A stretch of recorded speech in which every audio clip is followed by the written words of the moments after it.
नमस्कार दोस्तों, हाजिर हैं आपके सामने एक और वीडियो लेकर के, जिसमें हम आपको बताएंगे कि नगर निकाय के जो चुनाव हैं उनमें पिछड़ी जाति जो हैं, जो पिछड़ी श्रेणी है, जो बैकवर्ड क्लासेस हैं, उसमें हरियाणा में उनको आरक्षण नहीं मिलेगा। ऐसा क्यों है और क्यों इसके पीछे सरकार की, हाई कोर्ट ने और सब ने इसके लिए हरी झंडी नहीं दी कि ओबीसी या बीसी को इसमें आरक्षण मिले। इसके पीछे बहुत बड़ा रीज़न है, बहुत बड़ी वजह है, जिसके बारे में हम डिटेल से जानेंगे। लेकिन उससे पहले अगर आप हमारे चैनल पर नए हैं तो इसे सब्सक्राइब ज़रूर कर लें और बेल आइकन ज़रूर प्रेस कर दें। और ये वीडियो आपको बहुत अच्छी लगने वाली है, तो इसको अभी लाइक और शेयर अभी कर दें, क्योंकि बाद में आप भूल जाएंगे। तो शुरू करते हैं। हरियाणा में जो नगर निकाय के जो चुनाव हैं उनमें ओबीसी मींस जो हरियाणा के लिए अगर बात करें तो बीसी को जो आरक्षण दिया हुआ था उसको लेकर के पेच फंसा हुआ था, और उसी वजह से नगर निकाय के चुनाव सरकार नहीं करवा पा रही थी, जो कि मामला हाई कोर्ट में लंबित था। अब हाई कोर्ट ने सुप्रीम कोर्ट के एक अंतरिम फैसले के अनुसार चुनाव करवाने के लिए सरकार को हरी झंडी दे दी है। इसमें हरियाणा में जो नगर निकायों के जो चुनाव में इस बार पिछड़े वर्ग को आरक्षण नहीं मिलेगा।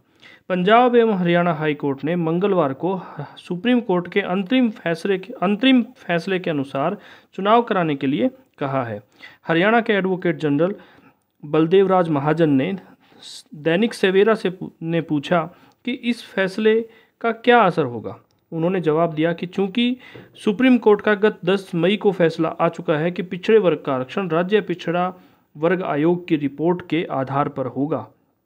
आयोग हर नगर निकाय की आबादी की रिपोर्ट अलग अलग तैयार करेगा। उन्होंने कहा कि सुप्रीम कोर्ट का फैसला स्पष्ट है कि पिछड़े वर्ग आयोग की रिपोर्ट के इंतज़ार में चुनाव न रोके जाएं।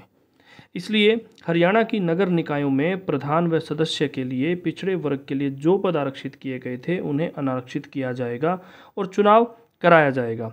यहाँ मैं आपको ये बता दूँ कि जब सरकार को ये पता होता है कि कब चुनाव करवाने हैं और पिछड़े वर्ग की जो जनगणना होती है उसको टाइम से सरकार ने क्यों नहीं करवाया, क्यों सरकार पिछड़े वर्ग को ये आरक्षण की सुविधा नहीं देना चाहती है, ये बहुत से सवाल हैं जिनका जवाब आपको और हमको मिलकर के खोजना है।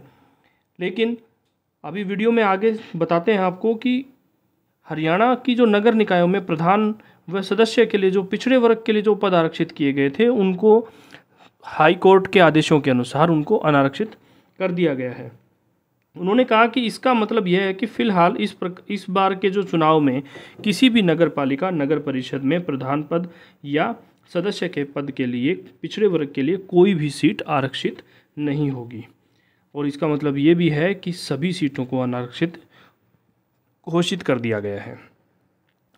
अब यहाँ यह बात ज़्यादा इम्पोर्टेंट हो जाती है कि क्या भविष्य में भी नगर निकाय के चुनाव में पिछड़ी जाति को कोई आरक्षण नहीं मिलेगा। तो हम आपको ये बताना चाहते हैं कि जो राज्य पिछड़ा आयोग जो पिछड़े वर्ग की जो जनगणना करवाता है उसके आधार पर ही ये आरक्षण का लाभ उन नगर परिषद और नगर पालिकाओं में सदस्य व प्रधान पद पे मिलेगा जब वो जनगणना की अपनी पूरी रिपोर्ट सबमिट कर देंगे। इस बार क्यों नहीं दे रहे हैं उसके पीछे वजह यह है कि जनगणना हुई नहीं है और जनगणना करवाने के लिए टाइम लगता है, जिसकी वजह से हाई कोर्ट ने कहा कि अब अगर आप जनगणना करवाएंगे तो बहुत ज़्यादा टाइम लग जाएगा। इसकी वजह से अब की बार आप बिना आरक्षण के ही नगर निकायों के चुनाव आप करवा दीजिए। एक तरह से कहूँ तो ये ओबीसी या बीसी जो भी कैटेगरी है हरियाणा में जिनको आरक्षण मिलता है उनके साथ कुठाराघात भी है, उनके साथ नाइंसाफ़ी भी हो रही है, क्योंकि ये कार्य सरकार का होता है, जनगणना करवाने का कार्य सरकार का होता है। इसमें पिछड़ा वर्ग आयोग सरकार की मदद करता है। आम जनता या उम्मीदवार जो इन पदों पर लड़ना चाहते हैं या जिस समाज की हिस्सेदारी के लिए आरक्षण का प्रावधान किया गया है उसका इसमें कोई कसूर नहीं है, लेकिन उसके बावजूद उनको इससे वंचित कर दिया गया है। अब 5 साल सुप्रीम कोर्ट ने यह भी कहा है कि 5 साल की अवधि पूरी होने से पहले चुनाव करवाना जरूरी है। अब सरकार, क्योंकि राजनीति हर जगह राजनीति से प्रेरित आज का समाज, आज का हर वर्ग राजनीति से प्रेरित हो चुका है। सुप्रीम कोर्ट ने जो अंतरिम फैसला सुनाया 10 मई को, वो मध्य प्रदेश के पंचायत चुनाव के लिए सुनाया गया था। हमने इस पे भी वीडियो बनाई थी और आपको बताया था कि क्या ये रिज़ल्ट या जजमेंट जो सुप्रीम कोर्ट ने दिया उसका इफ़ेक्ट हरियाणा के पंचायत और नगर निकाय चुनाव पर पड़ेगा। तब हमने आपको बताया था कि ज़रूर पड़ेगा। तो सुप्रीम कोर्ट ने जो फैसला सुनाया मध्य प्रदेश के संबंध में था, मगर फैसले के अंत में लिखा कि यह सभी राज्यों और यूनियन टेरिटरीज के राज्य चुनाव आयोग पर भी लागू होगा। सुप्रीम कोर्ट ने कहा कि 5 साल की अवधि पूरी होने से पहले चुनाव कराना जरूरी है। पहले ही स्थानीय निकायों के चुनाव में काफ़ी देरी हो चुकी है, इसलिए बिना देरी के चुनाव घोषित किए जाएं। अब सुप्रीम कोर्ट वैसे तो माननीय है, लेकिन हम उनके ऊपर कोई कमेंट नहीं कर सकते। वो अपनी जगह सही कह रहे हैं कि 5 साल की अवधि ये हमारे कॉन्स्टिट्यूशन के अकॉर्डिंग है कि 5 साल की अवधि होने से पूर्व ही चुनाव करवाए जाने चाहिए। तो सुप्रीम कोर्ट ने तो अपना डिसीजन ठीक दिया है, लेकिन सरकार और राजनीति हर जगह, हर क्षेत्र में और हर कदम कदम पर कदम ताल कर रही है। इसके अलावा जो नगर परिषदों में 38 नगर पालिकाओं में 94 पद पिछड़ी श्रेणी के आरक्षित हैं। इस समय 19 नगर परिषदों और 47 नगर पालिकाओं के चुनाव होने हैं। हर नगर निकाय में पिछड़ी श्रेणी के लिए सदस्य के 2 पद आरक्षित हैं। इस तरह 19 नगर परिषदों में 38 और 47 नगर पालिकाओं में 94 पद आरक्षित हैं। अब ये सभी पद अनारक्षित हो जाएंगे।